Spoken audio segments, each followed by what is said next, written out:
In a performance that stopped millions in their tracks, a young singer from Amman made history overnight. Good evening. I'm reporting on the remarkable rise of Emanne Beasha, a Jordanian-American vocal prodigy whose defining moment turned a quiet dream into global headlines. Tonight, we'll trace how one performance changed everything, the journey that preceded it, the challenges she encountered, and what's next on her path. From early discovery to the world stage, the story is as much about talent as it is about timing, opportunity, and sheer resolve. By the end of this report, you'll understand why that singular performance did more than capture applause. It catalyzed a career. Let's begin with her origins. At just 2 years old, Emanne Beasha's parents heard something unexpected, an instinct that would later become unstoppable.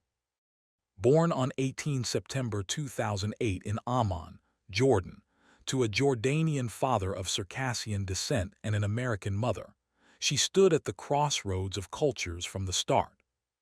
Her parents discovered her vocal gift when she was only a toddler, long before the bright lights of competition. By age 6, she was already performing in Italian, not typical for a child her age. The decision to nurture her talent came with sacrifices, training, public appearances, early lessons in both classical technique and stage discipline. Her family moved, opportunities were sought, and the young Emanne stepped into a world far beyond the sandbox of childhood. Within a few years, her name began to surface in regional competitions. The raw promise had become polished enough to win recognition beyond local audiences. And yet, none of that hinted at the moment that would alter everything. Stay with us. What happens next will shock many who thought they knew what success looked like. On one evening, everything aligned. Emanne delivered a performance that would redefine her trajectory. In 2017, at just 8 years old, Emanne auditioned for the 5th season of Arab's Got Talent. Her rendition of Time to Say Goodbye secured her the title and brought her into the spotlight in a way few young artists experience. She received the Golden Buzzer, walked away with prize money, approximately $130,000, and was awarded the King Abdullah II Ibn al-Hussein Medal of Merit Gold, making her the youngest recipient in history of that medal. That moment served as a public launchpad.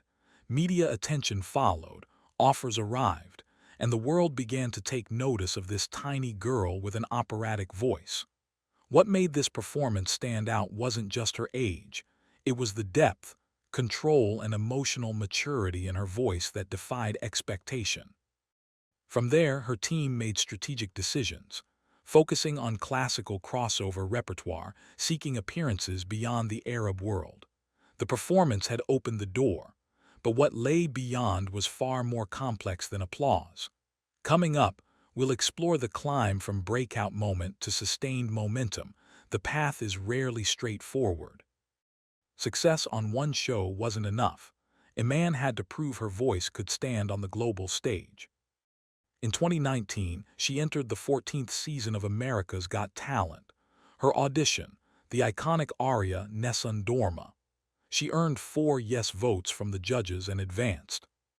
During the Judge Cuts round, she performed Caruso by Lucio Dalla, earning guest judge Jay Leno's Golden Buzzer, making her the only solo act to have received Golden Buzzers in 2 different Got Talent franchises. Quarterfinals and semifinals followed. She sang Eben, Ni Andro Lontana in the quarter and an Italian version of Bryan Adams' Everything I Do It for You in the semis, advancing by judges' choice. In the finals, she delivered La Mamma Morta from Umberto Giordano's Andrea Chenier, followed by a duet of Time to Say Goodbye with pianist Lang Lang. She ultimately finished 9th.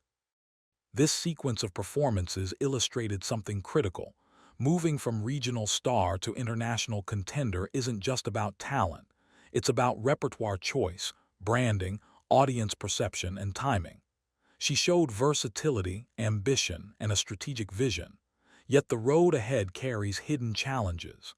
Next, we look at what she encountered behind the scenes. behind the applause and accolades, there were obstacles few viewers realized existed. For a child star operating on this scale, maintaining normalcy is difficult.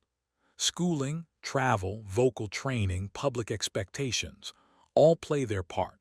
For a man, this meant balancing life between Jordan, the United States, and the international spotlight. After her success on Arabs Got Talent and AGT, she joined the tour of conductor Andre Rieu in North America, scheduled for March 2020.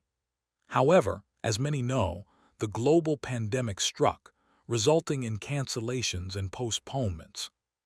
Recording contracts and music releases followed, but transitioning from competition circuit to career artist presented new hurdles, evolving her image, choosing the next songs wisely, avoiding the child star fade-out trap.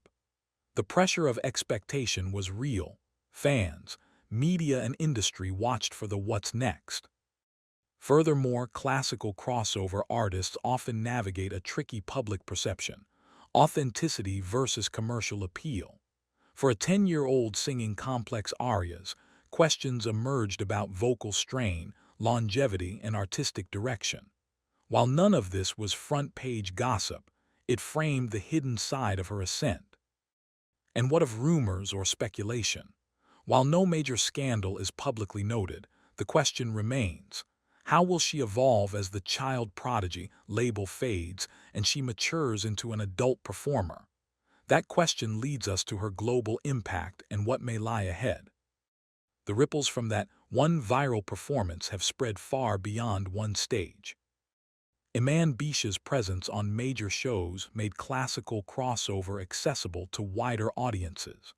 Her viral videos, televised performances, and social media shares brought operatic voice to younger demographics. Many young singers cite her as inspiration. Her winning of the Arab Got Talent title made her a cultural ambassador of sorts. Jordanian pride, Circassian heritage, and American upbringing fused in one young artist. The awarding of the King's Medal underscored national recognition of her influence. On the international stage, her collaboration with Lang Lang and association with Andre Rieu's tour signaled acceptance among classical elite collaborators, something rare for someone so young. It suggested crossover success isn't just novelty, it has staying power if handled correctly. Her journey has shifted perceptions: that children can perform seriously within classical genres, that global audiences appreciate classical training mixed with mainstream exposure. The performance that made her a sensation is now a case study in modern talent cultivation. However, impact isn't just measured in applause, it's measured in influence, in aspirants taking up unconventional paths, in the broadening of what pop culture voice means. For a man, the global impact positions her not just as a performer, but as a symbol of cultural convergence. And what's next for her? The final section gives a hint. With early fame behind her, the question now is, what path will she choose, and will the world follow? As of this report, Emanne Beasha continues to train and refine her voice, aiming to shift from child prodigy into mature artist. Her engagements indicate a move toward full-scale performances and recordings beyond competition. For example, her involvement with Andre Rieu's tour signaled that intention. Amarant Bank Arena. While no major scandal or controversy has surfaced, the industry frequently speculates about voice sustainability, artistic identity, and the transition from youth to adulthood in high-pressure careers. Her team appears aware of this and adapting accordingly. Album or EP releases under major labels have been mentioned in press materials, suggesting a pivot into recorded music as opposed to just live competition performances. Her early exposure gives her a platform, but the challenge will be maintaining momentum, evolving repertoire, and keeping public interest. In a broader sense, the entertainment climate has shifted. Streaming, viral clips, social media matter more than ever. Her team will need to navigate modern metrics of success: subscriptions, views, engagement, while preserving vocal quality and artistic credibility. Ultimately, the big question remains, will she redefine what classical crossover means for her generation? The cameras will watch, and so will the world. What began as a voice heard in a Jordanian home has now echoed around the world. So what's next in that echo? In summary, Emanne Beasha's story is one of early discovery, a breakout performance that captured global attention, a series of strategic steps on major talent shows, behind-the-scenes challenges, and a lasting impact that goes beyond one competition. The performance that made her a global sensation was not just a moment, it was the hinge between potential and possibility. Her future will depend on how she evolves from that hinge. As viewers and fans, the lasting question is, will she transcend the phenomenon label and become a defining voice of her generation? And for those watching her journey unfold, the best is still yet to come. Thank you for joining this special report on Emanne Beasha. We'll continue to monitor her journey as the next chapter unfolds.